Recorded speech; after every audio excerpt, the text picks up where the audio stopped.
Hello, my name is Dor Gronich.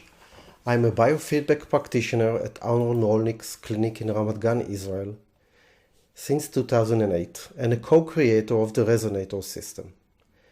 In recent years, I expanded my work into CBT, and at the end of 2013, I came across the unified protocol when we ran a few workshops at Arnon's clinic.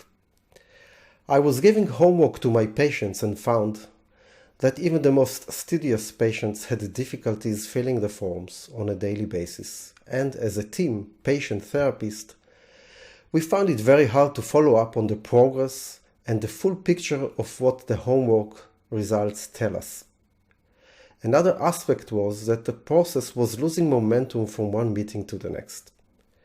This somewhat frustrating experience, plus my 25 years background in high-tech as a business analyst, led me to create the Resonator system. The system enhances the therapeutic process as it is creating momentum between meetings, reminding the patient the main insights from the meeting, helping me as a therapist to formalize my patient's homework and track their progress. It makes the homework totally accessible for my patients, so adherence is very high, allowing both of us to focus on our main goal: emotional and mental development. The system is working for over 18 months now with more than 30 patients. It is offered for free, and our vision is to develop it collaboratively with worldwide communities that have interests in ideas of mental development. So, I would like to move into the presentation and share with you the main elements of the system and how we use it for the unified protocol. So these are the two main values: enhancing the therapeutic session and quantifying it and measuring it. So what is a resonator? The resonator is a daily concise email sent to a patient and also copying the therapist in order to resonate the therapeutic content. And it has a number of elements: meaningful insights from the meeting. They are delivered with images, text. So we do attach personalized and powerful images for reflection. It contains the homework and links to homework, and reporting buttons primarily for Oasis and Odysseus. This is how it looks to the patient. Then, on the other side, the system is collecting the data reported by the patient for purposes of research and follow-up. On the right side, you can see how the system looks from the personal computer point of view and how it collects the data in the forms of graphs. I will get into a little bit more details in a minute about this. So how do we go up? How do we use the unified protocol with the resonators? First of all, we created very easy to use built-in tools for generating some of the unified protocol homework on the server. Then we created a system with zero barrier to entry for patients. They just need to have email. They get emails directly from the system with the resonators, the enhanced reminders inside those emails. It increases the homework adherence very significantly. And that's already our experience from the last 18 months of work, my personal experience. So I thought the best way to communicate what the resonators are doing for us in the clinic, and specifically in the context of unified protocol, through a real life example, that's a use case that is going on right now in the clinic, in my case.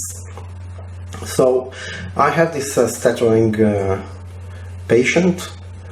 Actually, maybe I should say that this is how he was defining himself before he came to the clinic.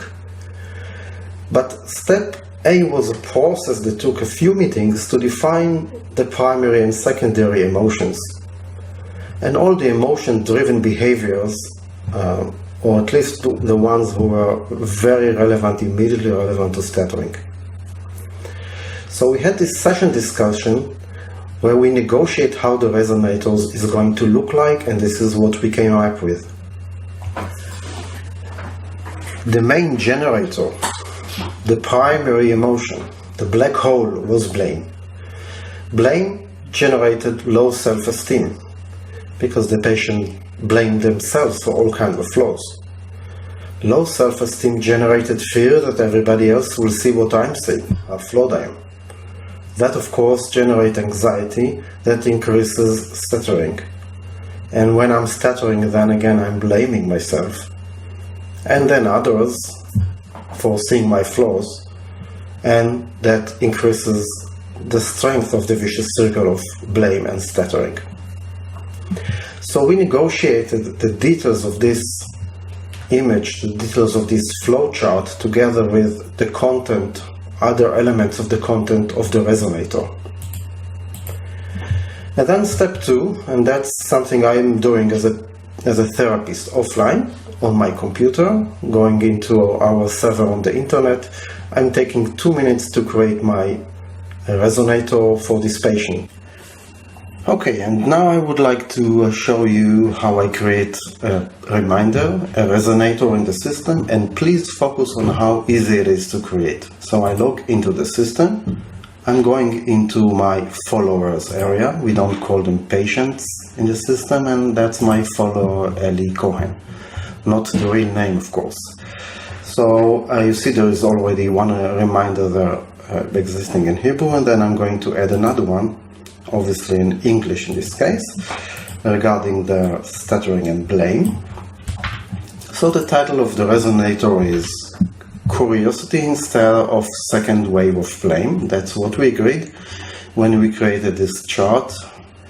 Then the more detailed description would be curiosity regarding bodily sensations, which is of course very natural in the unified protocol. What does my body feel following the first wave of blame? That's what we agreed. It was a long process and it is totally personalized to this patient. Then I define the email parameters. I'm going to receive a copy and it's going to arrive to my patient every day at 12:15 p.m. That's their choice. That's their time. That's most convenient for them. As soon as I hit save, I can upload the image I created following our meeting, and that's the folder I reserved for Eli Cohen. This is the image. I use PowerPoint to create those images, and I add it to the resonator, and then I need to add the criteria. So I have a long list of criteria. 5 of them are the OASIS criteria. So I add avoidance, social distraction, professional distraction, and then towards the end I have the frequency and the intensity. And that's all basically. All I need to do now is hit save, and my resonator is ready. You can see that it was added to the list, and I can go to the preview area and first of all remind myself what the reminder resonator was, but also, and more importantly, follow up on the daily report from the patient. Now this is the real resonator from the real use case. You see it's in Hebrew. I just didn't go into all those details here because it's in Hebrew and because it exposes the patient's name. But in this case you can see the same criteria. Only in this case we can go into the graph and see how the graph is building. So for example, social distraction, we can see over the course of a few weeks the patient didn't miss even one day of reporting because it was very easy. You can see it was personalized for this patient, and for some reason he decided it's going to be in English. This is not disturbed my social life at all, just a little bit, etc., etc. The description is personalized for them, and so on and so forth. I can go to the next graph and see, and then present all of them in one place to see the correlation or the differences and why did one graph go up at a certain day and the other didn't. For example, this patient has drinking problem, so we can also add how much did you drink today, create the correct criteria for that, and then find correlations between any of the graphs or all of them to the drinking issue. And obviously we did find a correlation. From the patient's point of view, they will receive an email. They will go into the email, find the image that they prepared with the therapist. Of course, they will relate also to the title and the detailed description that will remind them how they need to contemplate exactly on this image. We do find that patients relate emotionally very strongly to those resonators, images, captions, descriptions, and it increases their adherence level to answering the OASIS questions. And the experience to answer the OASIS question is very easy on the technical level. And on the technical level, all they have to do is read the question and just hit the correct button as an answer. We find that this experience is taking just answering the questionnaire no more than 20 seconds, and it is easy on the technical level, but involving on the emotional level. So to conclude our short presentation here, I would like to summarize how we use the resonators for the unified protocol. Maybe the main aspect is that homework, primarily OASIS and Odysseus, are made very accessible and easy to fill, and we get high levels of adherence for this. We manage to get the patients involved on a daily basis and not just in the weekly sessions, which means that the therapeutic process becomes more intense in a positive way. We are then able to use the system to collect the data reported by patients and use it to investigate it together with them and for internal clinic purposes of improving our practices and generally for research. Our intentions with the system is to offer it to a worldwide community for the lowest cost possible, so it is affordable for wide communities. Currently it is free and it is going to stay free for a long time. So I encourage everyone to go to www.sciencesession.com, register and start to use the system immediately. I also welcome you to use my contact details shown on this screen and get in touch with me so you're not held back by any technical barriers, and so you can start and enhance your work right away.